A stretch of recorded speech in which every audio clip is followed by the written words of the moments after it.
Body of the girl जिसके मुंह में खून था, शरीर में कोई कपड़ा नहीं था, पैर दोनों राइट एंगल में मिला गया। एक पाँव बेड के इस तरफ, एक पाँव बेड के इस तरफ मिला गया। चश्मे को कूटा गया जिसके वजह से आंखों से खून निकल गया। गला दबाकर मारा गया। इंडिया के कोलकाता शहर में 9 अगस्त 2024 की सुबह एक ऐसी खबर सामने आती है जो पूरे देश को हिलाकर रख देती है।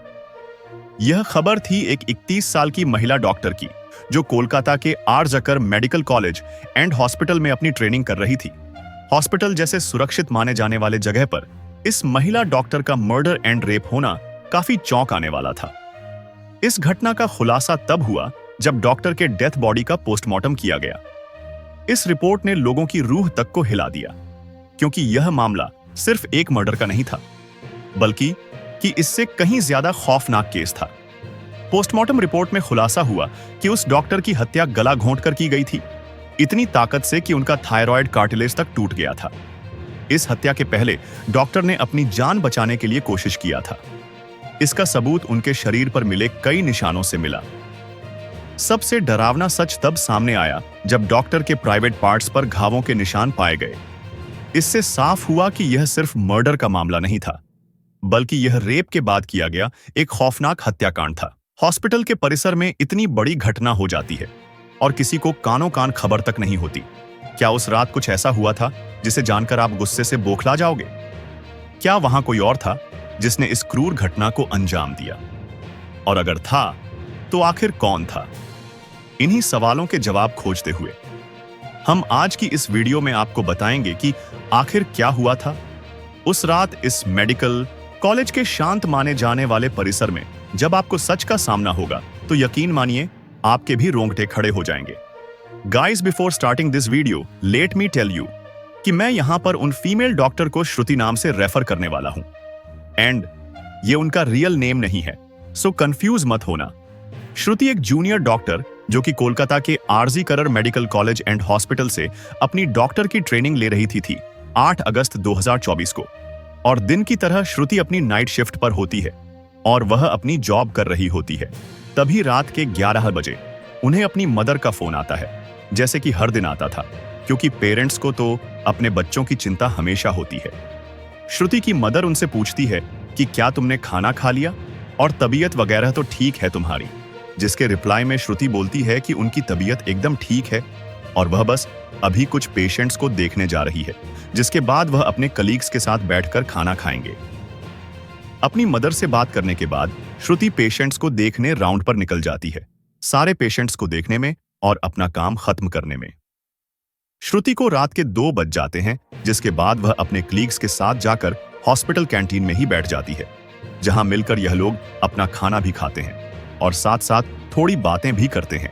खाना खाते खाते और बात करते हुए रात के बज जाते हैं और इस वक्त श्रुति थोड़ी थकान सी फील कर रही होती है, तो वह अपनी थकान दूर करने के लिए इस हॉस्पिटल के 4th फ्लोर में बने सेमिनार हॉल में जाकर रेस्ट करने लगती है। श्रुति के रेस्ट करते करते सुबह के 7:03 बज जाते हैं, पर वह तब भी इस सेमिनार हॉल से बाहर नहीं आती, जो कि काफी ज्यादा अनयूजुअल था, क्योंकि श्रुति कभी भी आधे घंटे से ज्यादा का ब्रेक नहीं लेती थी। हॉस्पिटल का एक वर्कर जो कि सुबह की शिफ्ट स्टार्ट होने से पहले हॉस्पिटल के सारे रूम्स को चेक कर रहा होता है, और वह ऐसे ही सारे रूम्स को चेक करते हुए इस सेमिनार हॉल की तरफ आता है। जैसे ही वह सेमिनार हॉल के बाहर आकर उसका गेट खोलता है, उसकी आंखों के सामने होता है एक भयानक नजारा, जिसे देखकर वह बहुत जोर से चीख पड़ता है। इस वर्कर की चीख सुनकर आसपास के लोग वहां इकट्ठा होने लगते हैं और देखते हैं कि सेमिनार हॉल के अंदर श्रुति की बॉडी बिना कपड़ों के पड़ी हुई है और उसके बॉडी पर कुछ ब्लड के निशान भी हैं। यहां खड़े सब लोगों के लिए यह एक ट्रामा से कम नहीं था, स्पेशली दूसरी फीमेल डॉक्टर्स एंड वर्कर्स के लिए, क्योंकि उन्होंने अपनी आंखों के सामने ऐसा नजारा पहली बार देखा था। वह भी हॉस्पिटल प्रेमिसेस के अंदर। श्रुति की बॉडी को देखकर आसपास खड़े सारे लोग उसे एक स्ट्रेचर पर लेटते हैं और इमरजेंसी रूम में लेकर जाते हैं ताकि डॉक्टर्स उसकी कुछ हेल्प कर सके। काफी देर तक डॉक्टर्स के स्ट्रगल करने के बाद भी एड एंड श्रुति कुछ घंटों के बाद अपना दम तोड़ देती है। हॉस्पिटल में कुछ लोग थे जो कि इस मर्डर एंड रेप केस को एक नॉर्मल केस जैसा दिखाने की कोशिश कर रहे थे, जस्ट बिकॉज कि वो इस हॉस्पिटल का नाम बचा सके। बट जब पोस्टमार्टम रिपोर्ट्स आती हैं तो सब दूध का दूध और पानी का पानी हो जाता है। इन रिपोर्ट से साफ साफ पता चल जाता है कि श्रुति के साथ किसी ने जबरदस्ती गलत हरकत करने की कोशिश करी, और जब वह इस इंसान से अपने आप को बचाने लगी तो उसने उसका गला घूंट दिया, इवन उसे बहुत बुरी तरीके से मारा भी और फिर उसका रेप भी किया। ये सारे प्रूफ मिलने के बाद ये केस पुलिस को हैंड ओवर कर दिया जाता है एंड पुलिस वाले इस क्रिमिनल को पकड़ने के लिए लग जाते हैं। सबसे पहले पुलिस उस क्राइम सीन पर ही छानबीन करती है जहां यह सब हुआ था। किस्मत से पुलिस वालों को वहां पर श्रुति के कुछ नेल्स एंड ब्लड सैंपल्स मिलते हैं और साथ ही एक ब्लूटूथ नेक बैंड। यह केस शायद और भी जल्दी सॉल्व हो जाता अगर उस फ्लोर पर सीसीटीवी कैमरा होते तो, बट बदकिस्मती से इस सेमिनार रूम के अंदर या इसके आसपास कोई सीसीटीवी कैमरा नहीं थे। लेकिन जिस रास्ते से इस फ्लोर पर एंटर करा जाता था वहां पर कुछ सीसीटीवी कैमरा थे। पुलिस वाले इन सीसीटीवी कैमरा में सुबह के 3 बजे से 800 बजे के बीच की रिकॉर्डिंग चेक करते हैं कि इतने टाइम के बीच कितने लोग इस फ्लोर पर आए और गए थे। इन सीसीटीवी फुटेजेस को चेक करने के बाद यह पता चलता है कि टोटल 6 लोग इस फ्लोर पर आए और गए थे। ये पता लगने के बाद पुलिस वाले एक एक करके इन 6 लोगों को पूछताछ के लिए बुलाते हैं कि वो लोग वहां पर उस टाइम क्या कर रहे थे। और इन लोगों को इस बीच यहां कुछ भी अजीब दिखा कि नहीं। इन लोगों से पूछताछ के दौरान पुलिस वाले उनके फोन का ब्लूटूथ भी ऑन करके चेक करते हैं कि जो ब्लूटूथ हेडसेट उन्हें मिला था वो इनमें से किसका था, क्योंकि आपको पता होगा ही कि एक बार अगर आप किसी ब्लूटूथ डिवाइस से अपना फोन पेयर करते हो तो अगली बार वह उससे इजीली कनेक्ट हो जाता है। और फाइनली पुलिस वालों की यह ट्रिक काम भी आती है, क्योंकि यह ब्लूटूथ नेक बैंड इन 6 लोगों में से एक आदमी के फोन से कनेक्ट हो जाता है, जिसका नाम था संजय रॉय, जो कि एक सिविल वॉलंटर्स के अंडर काम करते हैं और उनकी हेल्प करते हैं छोटे मोटे कामों को मैनेज करने में।